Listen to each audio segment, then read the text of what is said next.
अस्सलाम वालेकुम नाज़रीन। दोस्तों, आए दिन हम लोग इंटरनेट पे इस तरह के मुख्तलिफ निशानात देखते हैं और बाज़ औक़ात हम में से बहुत सारे लोग इस तरह के निशानात बनाते भी हैं।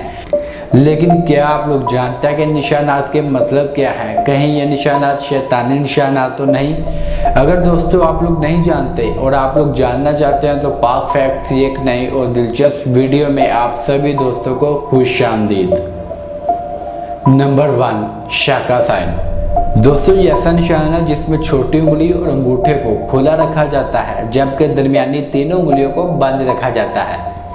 दोस्तों, ये निशान सबसे पहली बार मुतारिफ करवाया गया हवाई में, जब न्यूजीलैंड और हवाई के लोग वहाँ पे बीच पे इकट्ठे होते थे और एक साथ सर्फिंग करते थे तो बाज़ औक़ात लोग एक दूसरे से इंटरेक्ट करना चाहते थे। लोग किसी को बुलाना चाहते थे, उसको बुला के कोई काम कहना चाहते थे या फिर किसी को हाय हेलो कहना चाहते थे।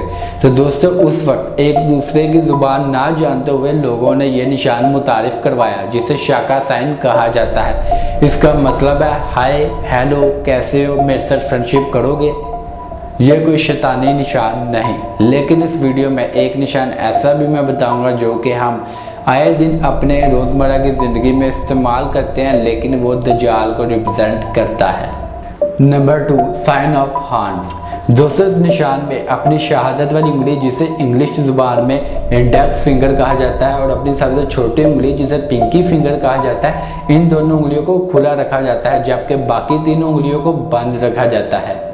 दोस्तों, इस निशान का हर कल्चर में एक नया मतलब है। जैसा कि हिंदू लोग अपने क्लासिकल डांस में इस निशान को इस्तेमाल करते हैं किसी को शेर कहने के लिए, लाइन कहने के लिए, यानी किसी की हौसला अफजाई करने के लिए, जबकि इटली के रहने वाले लोग इस निशान को इस्तेमाल करके किसी चीज़ को मनहूस करार देते हैं। किसी चीज़ को मनहूस कहना हो तो इटली के लोग ये निशान इस्तेमाल करते हैं। लेकिन याद रहे कि मज़हब इस्लाम के मुताबिक इस दुनिया में कोई भी शख्स मनहूस नहीं होता।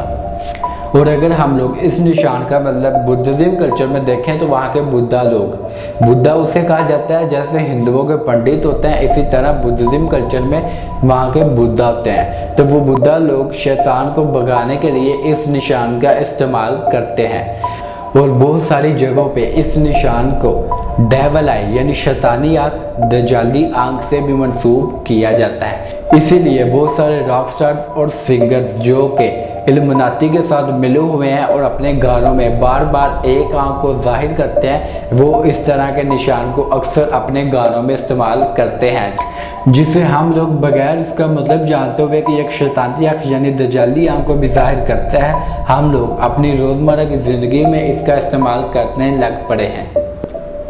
नंबर 3, दोस्तों, अगला निशान है हाई फाइव का, जिसे हम लोग पंजाबी ज़ुबान में कहते हैं हाथ सुट और उर्दू ज़ुबान में या हिंदी ज़ुबान में हम लोग कहते हैं दे ताली, जो कि अभी आप लोग स्क्रीन पे देख सकते हैं। पहले तो इसका मतलब कुछ और था जो कि ब्लैक म्यूजिशियन ने सबसे पहली मरतबा मुतारिफ करवाया था, और वो ये था कि वो एक दूसरे से मिलते वक्त हाय हेलो कहने के लिए या फिर जाते वक्त एक दूसरे को बाय गुड बाय कहने के लिए इस्तेमाल किया करते थे। लेकिन बाद में इसके मतलब में थोड़ी सी तब्दीली आई और बहुत सारे लोगों ने एक दूसरे से हाथ मिलाने की जगह इसका इस्तेमाल शुरू कर दिया जिसे हाई फाइव कहा जाता है।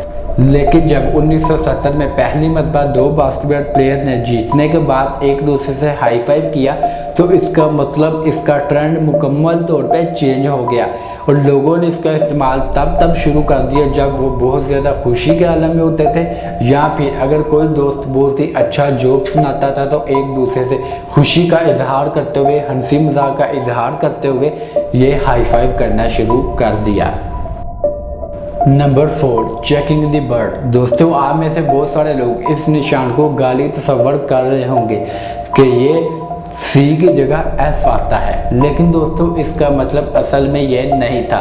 जब इसको मुतारिफ करवाया गया था तो इसका मतलब था चेकिंग द बर्ड, जो कि लोग परिंदा उठाने के लिए इस्तेमाल करते थे। अगर किसी को कहना होता था परिंदा उठा लो, परिंदा पकड़ लो, तो वो कहते थे चेकिंग द बर्ड। या फिर किसी पे इल्ज़ाम लगाना होता था कि इसने परिंदा चुराया है, इसने परिंदा उठा के भाग गया है, तो उसको ये निशान दिखाया करते थे। लेकिन बाद में आहिस्ता आहिस्ता इसका ट्रेंड चेंज होता गया और अब ये एक गाली बन चुकी है जिसमें सी की जगह एफ यूज़ किया जाता है। अब दोस्तों मुझे उम्मीद है कि आप में से बहुत सारे लोगों को आज की इस वीडियो में बहुत कुछ नया जानने को मिला होगा।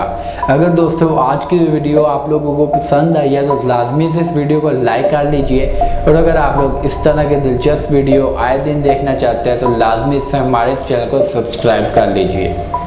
Thanks for watching. अल्लाह हाफिज़।